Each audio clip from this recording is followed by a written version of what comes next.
Hey, have you ever sat down to work? You've got your coffee, you're ready to knock out that to-do list, but before you even open your computer, your brain just freaks out and you're already scattered. Not because the work is hard or because you don't want to do it, but because all you can see is the clutter around you. Papers piled up. Maybe if you work from home, there's laundry in the corner, there's dishes in the sink, or just things that you needed to do. Suddenly, you're so distracted and frustrated that you just give up before you've even started. If that sounds familiar, yeah, me too. It happens sometimes. Here's the truth. Clutter isn't just a mess in your space. It's also a distraction that steals your focus.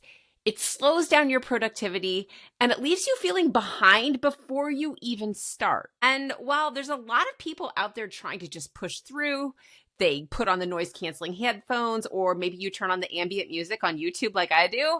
Maybe you take a quick walk or you get up and rage clean.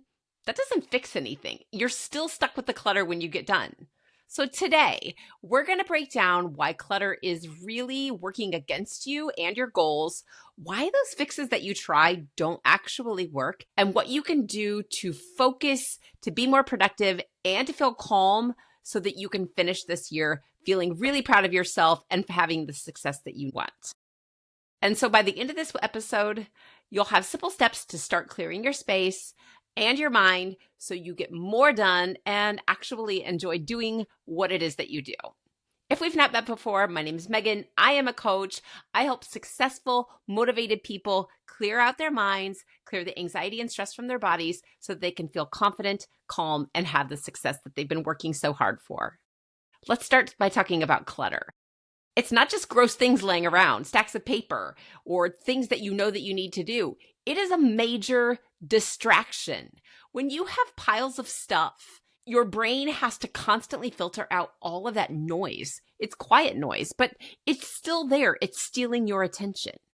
That noise or that clutter eats up so much of the bandwidth in your brain for the things that you actually want to do that you can't get anything done. It's stealing your focus. A lot of people try to cope by meditating. They put in their AirPods and they put them on quiet.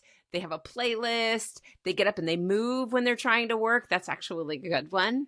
Maybe they try to de-stress. They take a walk. They put their phone away. Social media breaks are amazing. They grab a snack. Or they rage clean. They just get furious and throw a fit, slam the computer shut, and take off. Or maybe they procrastinate entirely. Screw it. I'm not doing any of this today. This is pretty normal, guys. And if you've done it, I have too.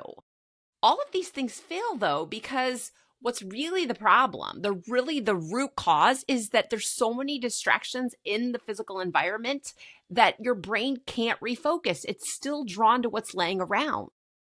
You cannot force your brain to be clear in a cluttered space and then expect that focus to magically show up. It just doesn't work. And there's statistics to prove this. There was a study of 290 US adults. Higher levels of office clutter or clutter in the home were significantly associated with increased emotional exhaustion and stress. That's pretty impressive. So a 1-unit increase of perceived clutter, just what you think is clutter, corresponded to an increase in stress. So if something feels cluttered to you, not to the other people in your house, if there's a stack of mail and it's driving you crazy, it will increase your stress. It might not bother somebody else.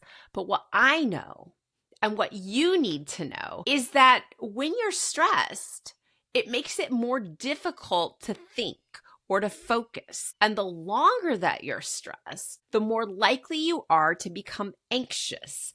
And we know that when your body feels anxious, the rational thinking part of your brain that's able to choose what to do, to think creatively, doesn't work. You slip into fight or flight, even if it's low-level fight or flight, and it makes it even more difficult.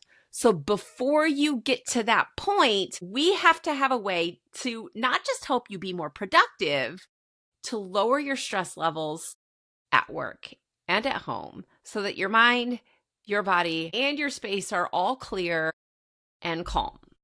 And when you can do that, everything changes because you're magically more creative and more productive and you're calm. You're not rushing through your work, so you make fewer mistakes.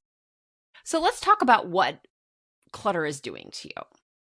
Just notice how you feel the next time you're in a situation when there's clutter around you. Notice specifically how your body feels. Or maybe the frustration, that feeling like you're behind, you need to get caught up.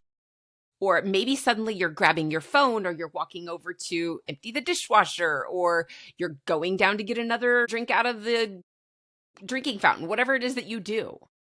Just notice how everything takes longer and you bounce back and forth between tasks instead of sticking to something and getting it finished because your focus is everywhere because there's stuff everywhere. So what I want you to do is to really pay attention to how you feel. The next thing I want you to do is stop expecting everything to be perfect. Our expectations make clutter feel overwhelming. When you can change just something simple in your environment in a way that's manageable and simple, everything starts to fall into place easily. So let's talk about some action steps that can make that happen for you without having to gut your entire house and rearrange your entire day. The first thing I want you to do is to choose one area, one spot to declutter first. Not everything in your office, not everything in your house, just one spot. Maybe it's your desk. Maybe it's the drawer that makes you psychotic every time you open it. Maybe it's your bedside table. You can't fall asleep because your brain won't shut off. Maybe it's your email inbox or the desktop on your computer. One spot is plenty. Choose that. And what I want you to do is to clear all the visible distractions from that space. Anything and everything that doesn't belong there or that doesn't serve the task that you're trying to complete. If it's a stack of papers or mail, put it away. If it's laundry, take it, fold it, get it out of your sight, and be done with it. You're done. That's it. That was the one thing. If you're not sure how you're going to stop, because some people are like, yes, but once I start, I feel like I have to keep going. I want you to set a short timer. Between 5 and 15 minutes is plenty. When you do that, just say, okay, when this goes off, I'm done. I'm going to go back to work. That's going to have you refocused and saying, okay, I did something. And now I get to go back what I was doing.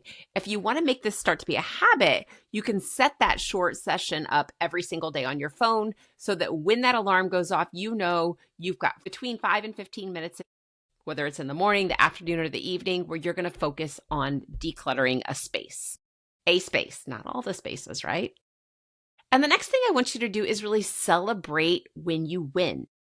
Every time you clear something out, give yourself some dopamine. Celebrate it. Maybe that means you're going to dance in your kitchen. Maybe that means that you are going to take a little photo and post it on Instagram and be like, check out what I just did. I cleaned my house. Look how good it looks over there. Look how nice my table is. I couldn't even see the table an hour ago. What you want to do is just tell yourself, hey, I'm doing a good job. I did that. It gives your brain some dopamine and it helps you refocus on the task that you were working on. Another thing that you can do is start building these microsystems or habits. So for example, at the end of the day, you reset your desk because you know before you leave to go home from work, you're going to clear the papers off or put them in neat stacks or put your pencils in the cup, whatever it is that you do. You do that every day and you say, I can't leave until this is done. Another thing might be creating a Sunday ritual where you go through your email inbox and you clear out everything that's junk or spam. You just get rid of it. Or maybe you go through and you clear the notifications off of your social media. If those red dots drive you as crazy as they drive me crazy, get those out of there. You can choose a day once a week where you're like, on Sundays, I just clear out my notifications or my email inbox. Maybe you have a specific day where you know that you're going to go through and you're going to make sure that the kitchen counters are completely clear. You start your week every week with this process. Whatever it is that distracts you. This isn't about what someone else's clutter is. Remember, clutter is clutter to you. It doesn't matter what anybody else thinks about it. So as a coach, I help people not just clean through the anxious or untrue thoughts that are in their heads, but I also help them find the habits or the beliefs or the patterns that allow that clutter to build up over time. Things like procrastination or feeling shameful about not wanting something that's been sitting on their counter forever. Do you know this thing where like somebody gave you a gift and it's been sitting on your counter because you feel like you're supposed to have it there, but every time you look at it, you kind of want to like curl in a ball and hide because you just can't stand it?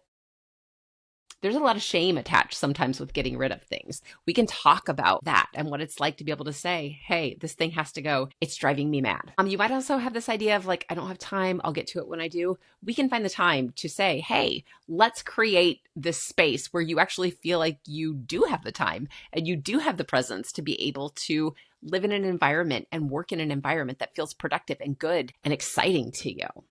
And then there's the whole perfectionism thing and overwhelm, because clutter can be very overwhelming. I don't know about you, but it makes me super angry and bitey and grouchy, and I don't get anything done if there's too much junk laying around. And a lot of times, guys, I work from home. My kitchen counters can be a big disaster, and I will have a day where I can't get anything done until I get up and just clear up these dumb little piles that are sitting around. I know it's silly, but that kind of stuff drives me crazy, and I bet it does for some of you too.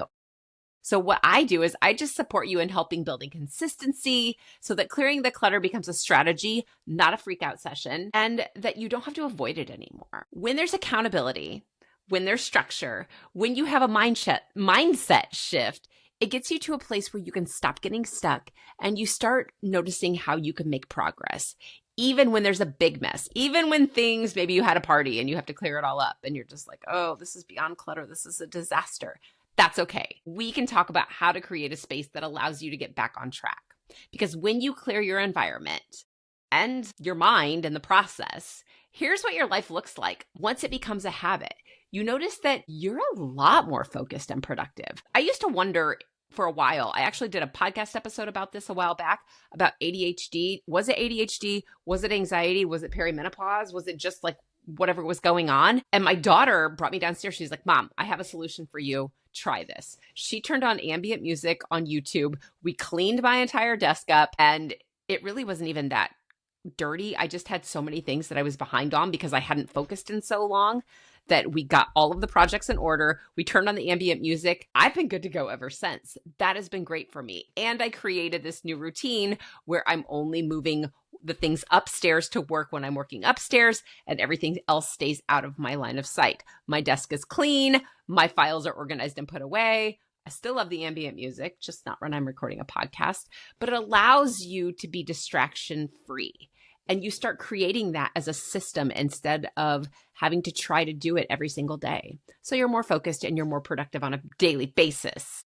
Another thing you'll notice when you start decluttering regularly is that you feel less overwhelmed and you're not as mentally exhausted. There's less noise in your mind and in your environment, so you don't feel exhausted because all of those things that are pulling your attention away take decision-making processes to get through them.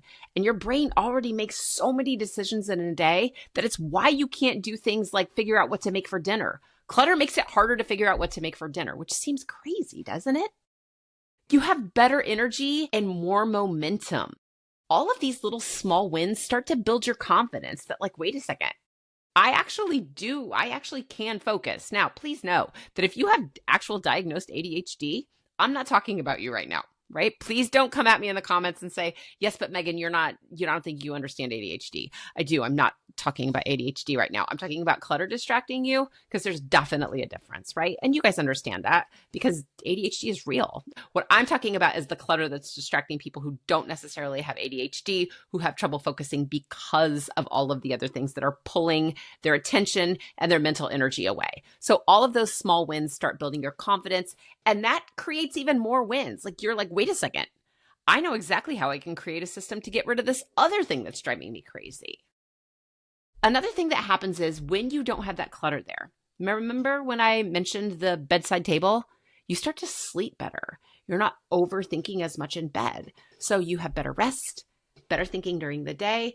And when your environment feels easier, your mind can quiet down too.